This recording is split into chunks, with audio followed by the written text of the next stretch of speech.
रहना होगा।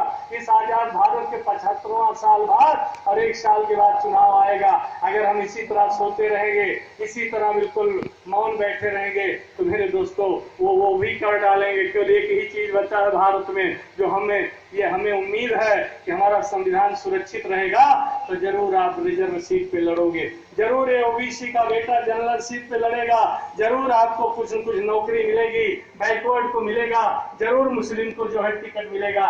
नहीं तो वो ला देंगे, आप चुनाव भी नहीं लड़ सकते, आपको सीज कर देंगे, तब आप उछल कूद करोगे, लाठी डंडा चलाओगे, फिर कुछ होने वाला नहीं है। इसलिए मेरे दोस्तों, मैं आपसे बड़ा निमंत्रण और बड़ा मतलब निवेदन के साथ कहना चाहता हूं, और मुझसे भी सीखो। 21 को यहीं से मैं परेशान होके गया था, मेरी तबीयत कितनी खराब है, मेरा आवाज भी फंस रहा है, लेकिन मेरे दोस्तों इस मूवमेंट के लिए, बहन जी के लिए हम ही लोग हाथ पैर नाक कान हैं। आज बहन जी अकेले हैं, अगर हम नहीं देंगे साथ तो कौन देगा।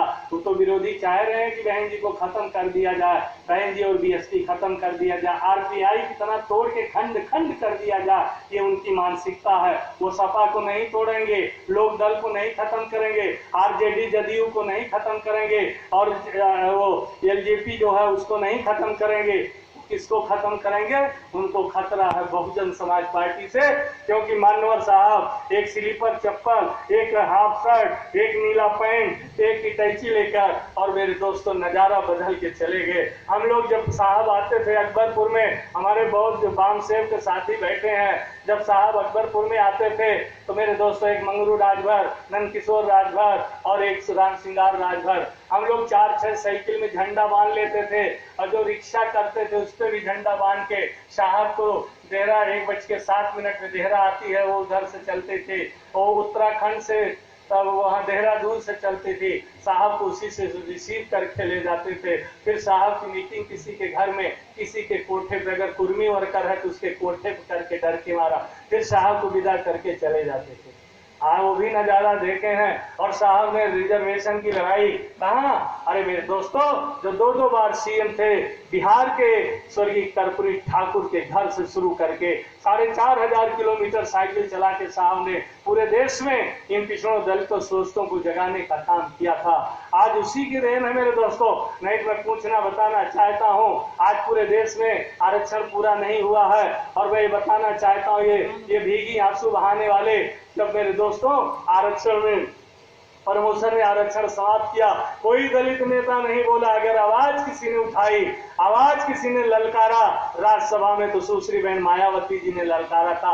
जब राज्यसभा में प्रमोशन में आरक्षण बिल पास होकर जब मेरे दोस्तों केंद्र में गया, पार्लियामेंट में गया, उसमें आदरणीय श्री मनमोहन सिंह प्रधानमंत्री थे, और मेरे दोस्तों राहुल गांधी और श्रीमती सोनिया गांधी, वो लोग भी कोई मंत्री या कुछ भी रहे। और मेरे दोस्तों जब पार्लियामेंट में गया, जब मेरे दोस्तों उस बिल को केंद्रीय मंत्री पढ़ रहे थे, प्रमोशन में आरक्षण वाला बिल, तो फिर चमचों का याद आ जाता है।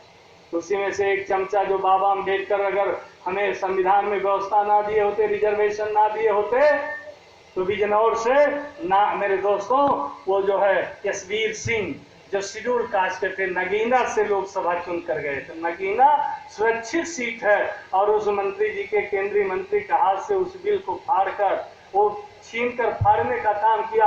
अब जितने 21-22 सांसद थे बीएसपी के, चाहे वो ब्रिजेश पाठक रहे, चाहे वो थे वहां के लखीमपुर खीरी के सुरेश वर्मा थे, इस तरह शेड्यूल का मुस्लिम के थे, और बैकवर्ड और शेड्यूल का सारे लोग हल्ला मचा रहे हैं, सारे लोग मेज पीट रहे हैं। लेकिन मेरे दोस्तों जो हमारे समाज का एमपी बनकर रिजर्व सीट से आया है, उसके मुंह पे ताला लगा था, जो दूसरी पार्टी से जीत कर गया था, उसके मुंह पे ताला लगा था। सरकार चली गई, तमाम विवादित बिल कांग्रेस ने पास कर दिया, चाहे तिलंगा को बंटवारा को लेके कितने दिन पार्लियामेंट नहीं चली, पास कर दिया।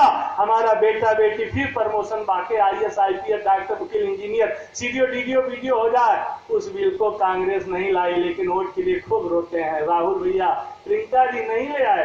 और मैं दूसरा उदाहरण बताना चाहता हूँ, आज मोदी जी बड़ा नाम लेते हैं विदेश में, बाबा साहब बहुत याद करते हैं भगवान गौतम बुद्ध और बाबा साहब को, और जब इंडिया में फ्लाइट आ गया वो भूल गए। तब बाबा साहब और भगवान गौतम बुद्ध नहीं। अरे मेरे दोस्तों, मैं उनसे कहना चाहता हूँ, बड़ी अच्छी सोच है बीजेपी की, बड़ी अच्छी सोच है। मैं आरएसएस और बीजेपी वालों से कहना चाहता हूँ, तमाम बिल जो खतरनाक बिल पास करा दे रहे हैं, और प्रमोशन वाला बिल, अरे आप पूर्ण बहुमत की सरकार है, प्रमोशन में आरक्षण फिर हमें मिल जाए, ला के दिखा दो, तब तो मैं जानू कि आप दलितों और शोषितों और पीड़ितों बच्चों के बड़े शुभचिंतक हैं।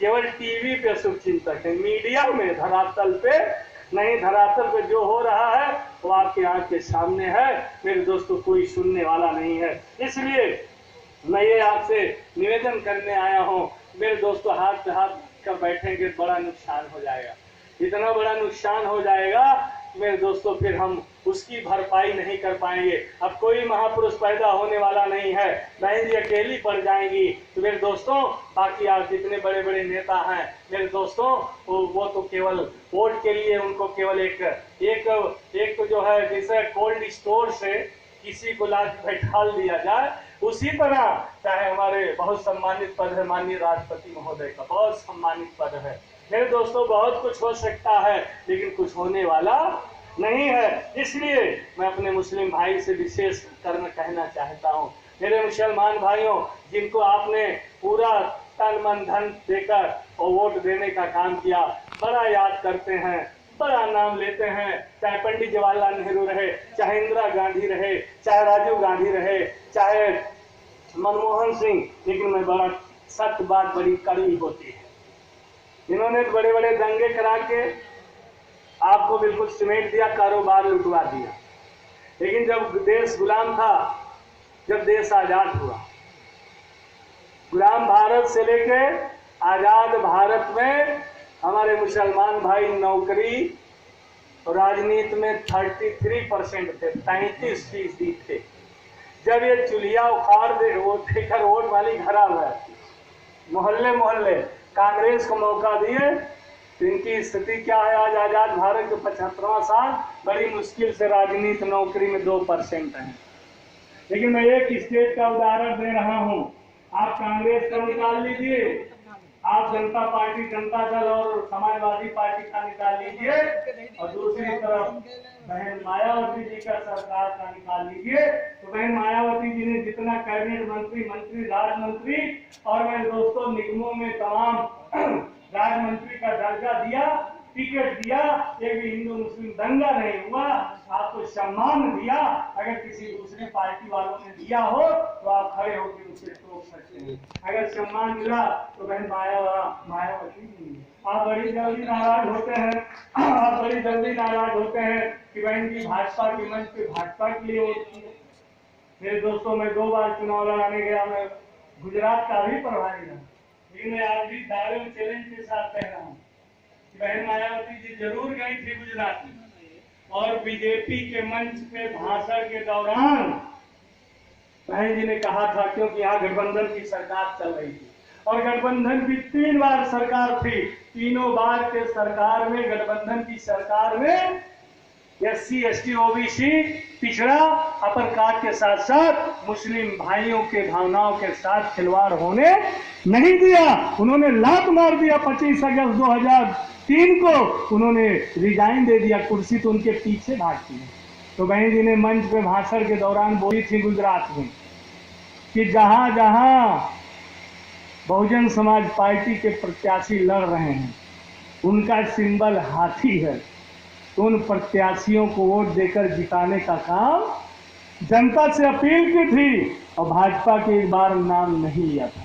लेकिन बड़े पैमाने पे मीडिया उनका है, किस तरह बहन जी को कंडम करने के लिए, बहुजन समाज पार्टी को गिराने के लिए मुसलमान भाइयों में तरह तरह से CD बनवा के बांटने का काम किया था। लेकिन बहन मायावती जी ने अरबों रुपया लगाकर, बड़े थे कांग्रेस वाले, बड़े थे सपा वाले, क्या बनाए यूपी में, लेकिन बहन मायावती जी ने एक अरबी उर्दू फारसी विश्वविद्यालय खोलकर कितना बड़ा सम्मान देने का काम बहन मायावती जी ने किया था कि नहीं किया था। और मेरे दोस्तों, हमें आज आपका इसलिए आपसे निवेदन कर रहे हैं, रूबरू होकर प्रार्थना कर रहे हैं, बड़ा बुरा समय आने वाला है। ये तो फूटी आंख से नहीं देख सकते RSS BJP वाले, जब इनकी सरकार बनी इनके बारे में नहीं, लेकिन कांग्रेस और ये जो है समाजवादी पार्टी, उन्होंने आपके लिए क्या किया है उसको जरा तुलनात्मक अध्ययन करके रात में सोकर तब अपने समाज में बताइए, मजलिस वहाँ बताइए, नमाज पढ़ने जाते वहाँ बताइए। अभी तो कोविड-19 का हमें पूरा अनुपालन करना है, क्योंकि सरकार की मानसिकता बहुत गंदी है, बहुत गड़बड़ है। इसलिए मुस्लिम भाई के साथ साथ और मेरे दोस्तों हमारे मौर्य लोग हैं, पिछड़े लोग हैं, इनसे भी बहुत गुजारिश करता हूँ, पटेल लोग हैं, बैकवर्ड लोग हैं, बहन जी ने कितना कैबिनेट मंत्री बनाया है, लाइन लगा दी है, कुर्मी, यादव, पाल, राजभर, बिंद, मल्ला, मौर्य, सैनी और चौहान, गुजर, जाट। और आप कांग्रेस में देख लीजिए, बीजेपी में देख लीजिए, सपा में देख लीजिए, और आज एक भी केंद्रीय मंत्री बैकवर्ड समाज का नहीं है, एक भी केंद्रीय मंत्री बैकवर्ड समाज का नहीं है। और मेरे दोस्तों इसलिए मैं पिछड़ों से भी ये कहना चाहता हूँ, और हमारे जो शेड्यूल कास्ट के चमार जात के लोग हैं, वो जो उप जातियाँ हैं, कोरी, धोबी, पासी, पासवान, इनके बीच में बैठिए, इनको तैयार करिए, जहाँ मंच लगे तो सभी समाज के लोगों को सम्मान दीजिए। आप तो हैं, आपकी पार्टी है, आपकी नेता राष्ट्रीय अध्यक्ष हैं, पीएम बनेगी बहन जी, सीएम बनेगी बहन जी। अगर मेरे दोस्तों मंच पे बैठा कर एक फूल दे दिए, एक माला दे दिए, उसका सीना चौड़ा हो जाए कि भाई हमें भी सम्मान मिला। मेरे दोस्तों ये सीखना होगा। मैं अपने सेक्टर प्रभारियों से विशेष कर कहना चाहता हूँ, सबको सम्मान दीजिए, चाहे वगड़ा हो, पिछड़ा हो, मुस्लिम हो, अरे आपकी पार्टी है, आप तो है ही हैं। इसलिए मेरे दोस्तों आपसे भी मेरा निवेदन है, इसलिए मैंने नीले झंडे का उदाहरण दिया, नीला आकाश का उदाहरण दिया। तो मेरे दोस्तों इस नीले झंडे, इस हाथी, क्योंकि दोस्तों आज लंबी बात नहीं करूँगा, जब मैं कैडर दूंगा तब 2-2.5 घंटा मेरे दोस्तों वो बात बताऊंगा। अगर वो गांव में रखेंगे तो मैं नहीं समझता कि गांव वाले नहीं तैयार होंगे, जरूर तैयार होंगे, लेकिन अगर उनके बीच में नहीं जाओगे, अगर वो गुस्से में बोल रहे हैं तो उनकी बात सुन लो भाई। अगर तौगा गए हमारे वर्कर तो चुप रही, उनकी बात सुन लीजिए, उनकी बात सुनने के बाद तब उनको प्यार से समझाइए, संविधान के बारे में, संतों गुरु महापुरुषों के बारे में, बहन जी के बारे में, बाबा के बारे में, मानवर साहब के बारे में। इसलिए दोस्तों और लंबी बात ना करते हुए खुशी की बात है कि अपना परिवार बढ़ रहा है। इसी कड़ी में आज तमाम साथी भाजपा छोड़कर, अन्य पार्टी छोड़कर, कटरा बाजार विधानसभा से तमाम साथी आज बहुजन समाज पार्टी, बहन जी की नीतियों में, बहन जी की पार्टी में, बहन जी पे विश्वास जताते हुए भाई शैलेंद्र तिवारी जी, सम्मानित जगदम्बा प्रसाद तिवारी जी, भाई सुभाष तिवारी जी, अखिलेश तिवारी जी, तारकनाथ तिवारी जी, सोनू तिवारी जी, प्रकाश चंद तिवारी जी, बच्चा प्रसाद जी, परनम दीन जी, अशोक सागर जी, देवेंद्र तिवारी जी, पंकज तिवारी आज ये बसपा की सदस्यता ले रहे हैं। मैं अपनी तरफ से और बहुजन समाज पार्टी की तरफ से बहुत बहुत सम्मान करते हुए जिला अध्यक्ष जी सबको माला पहनाकर उनका सम्मान करिए। आखिर में दोस्तों सारी बात 4 लाइन में आ जाएगी, और जो बात छुट्टी है आप लोग फोटो खींच के जल्दी बैठ लीजिए। जो महत्वपूर्ण आखिरी बात दोस्तों, चाहे 4 घंटा बोले, लेकिन थोड़े में मैं वो बताना चाहता हूँ जो आपके समझ में आ जाए। थोड़ी देर 1 मिनट रुक जाओ भाई अध्यक्ष जी, 1 मिनट अध्यक्ष जी रुक जाओ, 1 मिनट थोड़ा मुखातिब हो जाओ। साथियों मैं अपनी बात आखिरी में समाप्त करते हुए पुनः मानवर साहब के चरणों में हजारों हजार लाख बार नमन और विनम्रता से प्रणाम और श्रद्धांजलि देते हुए, असफलता एक चुनौती है। गांव के लोगों, है मेरे वर्कर साथियों, मेरे पदाधिकारी साथियों, है मेरे सर्व समाज के साथियों, असफलता एक चुनौती है, स्वीकार करो, स्वीकार करो। असफलता एक चुनौती है, स्वीकार करो, स्वीकार करो। क्या कमी रह गई देखो और विचार करो, क्या कमी रह गई देखो और विचार करो। और जब तक सफल न हो नींद चैन को त्यागो तुम, केवल 1 साल 1 साल जब तक सफल न हो नींद चैन को त्यागो तुम, संघर्षों का मैदान छोड़ मत भागो तुम। अरे कुछ किए बिना ही, अरे मेरे वर्कर साथियों, बीजेपी, आरएसएस, कांग्रेस, सपा लोग इनकी बात न सीखो। अरे कुछ किए बिना ही जय जयकार नहीं होती मेरे साथियों, कुछ किए बिना ही जय जयकार नहीं होती है, और कोशिश करने वालों की कभी हार नहीं होती है। धन्यवाद। जय भीम, जय भारत, खुदा हाफिज।